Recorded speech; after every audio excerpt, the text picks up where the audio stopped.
My name is Gareth. I'm the Senior Developer for EdgeFund, and I'm here today to interview our CEO and co-founder Colin McCrae about his recent trip to Oregon, or Portland, for TruffleCon. Colin, if you could just tell us a bit about yourself first, and tell us about what you got up to in TruffleCon. Okay, so I'm Colin McCrae. I'm a co-founder at EdgeFund, and yeah, I was in Portland, Oregon, the other week. It was 5th to 7th of October for TruffleCon 2018. So it's a 3-day conference where it attracted sort of Ethereum developers from across the world, where they could share their knowledge and discuss the latest tools and projects that have been built with the help of Truffle Suite. So what Truffle Suite is, it's a leading development tool for building decentralized apps, or dApps as they're known, on the Ethereum blockchain. It's also aiming, as they announced at the conference, aiming to be the main development environment for all blockchain development. So the way the conference went, Friday was day one. It was technical workshops where you got a chance to get hands-on working with some of the latest tools and solving challenging problems set by an array of different presenters. Then that evening they had a welcome reception. Saturday was the main day of the conference, located in the Hilton Hotel, downtown Portland. The morning played host to several keynote presentations, and then the afternoon was more about breakout sessions. There was more breakout sessions on the Sunday, and then the conference ended at Sunday lunchtime. Cool. So it sounds like quite a lot of different things, and action-packed weekend. How does TruffleCon compare to other conferences that you've been to? Well, certainly the biggest difference by far was that TruffleCon was a very technical conference. It was all developers, dApp developers that were there primarily. There was very few salespeople, almost no marketing presence. Only a very small number of key sponsors were there. So everybody spent a lot of time talking about the tooling, the development environment, and talking about the latest technology in blockchain. And there was nobody trying to sell you their tokens or try and sell their particular project to you. It was just a very open forum for technical developers. Yeah, that sounds really good. So a lot more technical discussion rather than sales pitches. Oh, for sure. Yeah, cool. So you mentioned that there was workshops and keynote presentations. Which ones did you choose to go to? Okay, so there was morning and afternoon workshops on the Friday. You had a choice of 4. So in the morning, myself and my colleague, we went to Using Drizzle to Build dApps, which was hosted by Josh Quintel and Adrian Leaf from Truffle. So what they did was they took us through the steps required to build a simple front end for a dApp using Drizzle, which is the newest component of the Truffle suite. Then in the afternoon, we spent the afternoon with Jocelyn Feist from a company called Trail of Bits. They're a smart contract auditing company. So they held a workshop called Automated Smart Contracts. And what that did was showed us different mechanisms for testing and auditing smart contract code. A lot of it was using tools that they themselves had developed. So the 2 tools they showed us were firstly Enchida, which uses this method known as fuzzing to check code assertions. It was like sort of a complement to unit testing. And the second tool they showed us was Manticore, which is a symbolic execution engine. So it digs through your smart contract, trying to find unwanted behaviors. So like both those workshops were really phenomenal and went right into the depth of some of these tools that we were using. I found them very useful. That sounds really interesting. So it sounds like there was a lot of different technologies being used and being worked on during the conference. Was there any, or what was the most exciting tool or framework that you heard about when you were there? Those 2 tools that Trail of Bits demonstrated, I think that was very exciting to hear about. Actually, one of the more exciting things I heard about that was maybe not necessarily a tool was the announcement of Truffle University. Okay. So this is Truffle's own sort of academic set of courses that they're building to try and bring on existing developers into the blockchain sphere. So from what I could see, this sounds like a very exciting prospect for aspiring blockchain developers. And it seems like it's going to set the standard since Truffle are the standard for building in the development environment. They're in an excellent position to bring on existing developers who don't have necessarily any blockchain experience, but bring them up to speed with the latest tooling.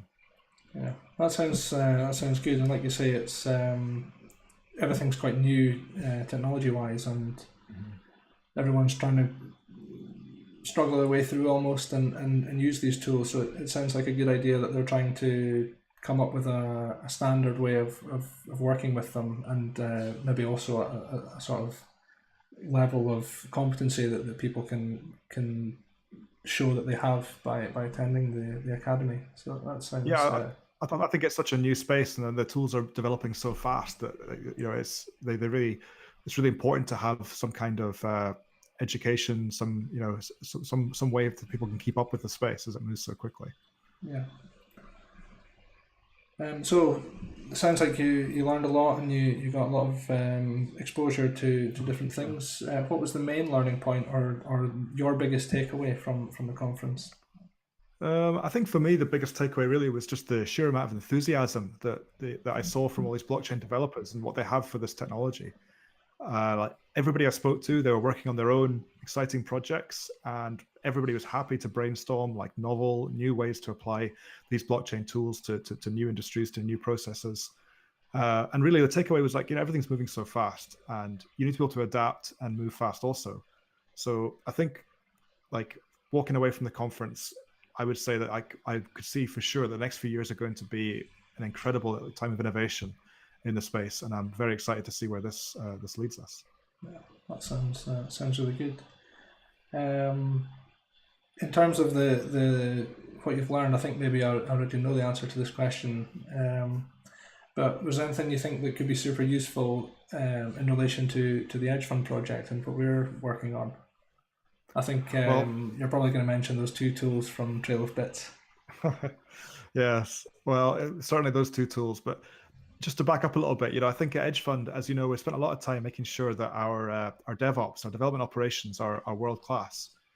So as you know, it's a lot of upfront work, but it really pays dividends in the long run. And especially in the blockchain world, where small bits of code can do such powerful things, and likewise, small bugs in the code can be extremely expensive and sometimes even catastrophic. So I think that the 2 things definitely that I'd like to dwell upon is really that the useful for us and useful for everybody really is the recent updates to the Truffle suite. It's Ganache, personal blockchain, and the Drizzle front end libraries that have all had so much work done on them that it takes everybody many steps closer, including EdgeFund, to speeding up the development process.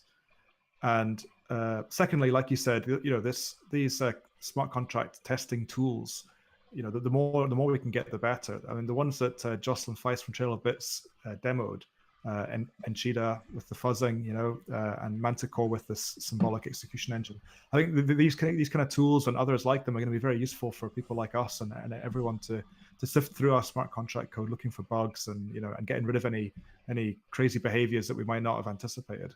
Yeah, I think that's a very good point. And like you mentioned earlier, with setting up these pipelines, tools like that are going to be very important to include in that pipeline, so that you have you're constantly testing your smart contracts against the security level that you've set. So you always know that you're not introducing new bugs, and you have that robust pipeline in place to make sure that things are heading in the right direction. Exactly, and this is stuff that gets taken for granted in other computer programming spaces, but in blockchain, this is really difficult at the moment. So any help we can get, I think it's going to help everybody. Yeah, and like you also mentioned, the stakes are a lot higher with this when there's potential financial repercussions if things aren't set up.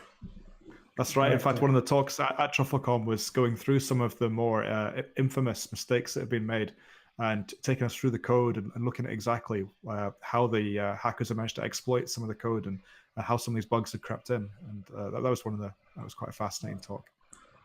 Just have to hope that EdgeFund doesn't appear in that category in the future. But I think if we can introduce some of these tools that you've mentioned, and have that good continuous integration and continuous testing pipeline set up, then hopefully we'll manage to avoid that. Just one final question. Do you have any other conferences lined up for this year, or for next year, Well, I guess, as well? This year, what's left of it? Yeah, so I plan to attend the Malta Blockchain Summit.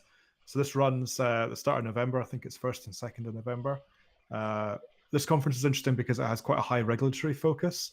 Because the Maltese government themselves are actually providing a lot of support to blockchain startups and have focused on this space quite a lot. In fact, to the point where the Prime Minister of Malta himself, Joseph Muscat, he's going to be giving the official opening keynote speech for the entire conference. So I think that's Malta's definitely an interesting place to be and an interesting space to watch, especially when it comes to regulations. It seems like they're really embracing blockchain technology and are perhaps even one of the more progressive nations in terms of their adoption and acceptance of it. I think so. I think a lot of regulators are sitting back and sort of watching and waiting and not being very progressive or forward thinking. But Malta certainly have taken the lead in this. And it'll be interesting for everyone to watch and see just how things develop across there. Okay, that concludes my my questions. So I'll just say thank you for your time, and yeah, we'll see you again next time. Thanks, Gareth. Cheers. Cheers.